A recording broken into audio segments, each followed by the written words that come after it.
Hello, this is Ken Barrow.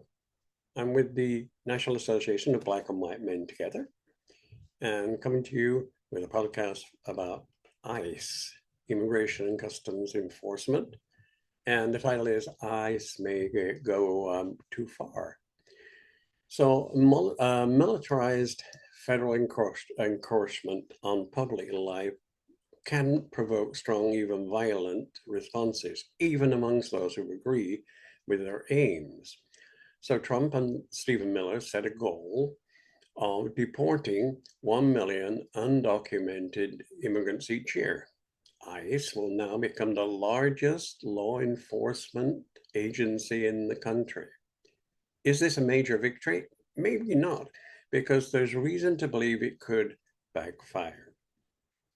Mass deportations on this scale require brute displays of force that may shock the public conscience, even amongst people who theoretically support the broader goals.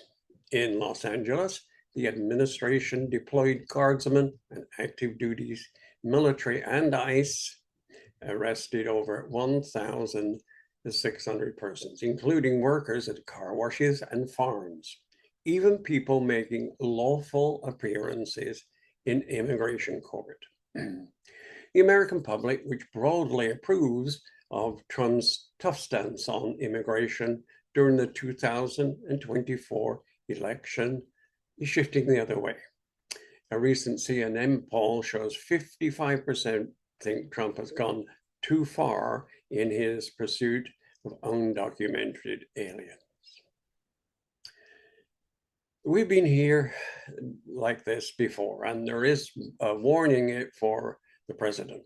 Take, for example, the Fugitive Slave Act, FSA, of 1850. The act inspired widespread disgust throughout the North. The law stripped accused runaways of their right to trial by jury and allowed individual cases to be bumped up from state courts to special federal courts.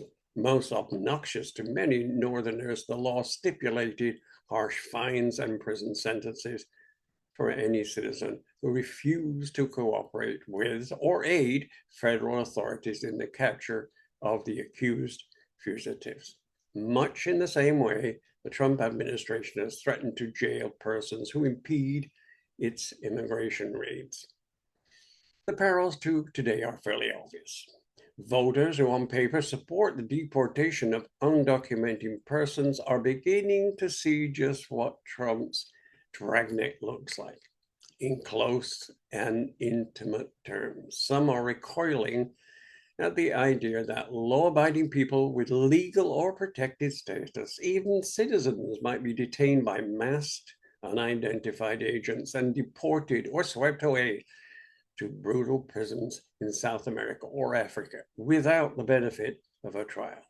Many believe that, like the former enslaved who built new lives for free states, immigrants who have established themselves as productive and valued members of our community and who have otherwise abided by the laws where they live have earned the right to a pathway to citizenship.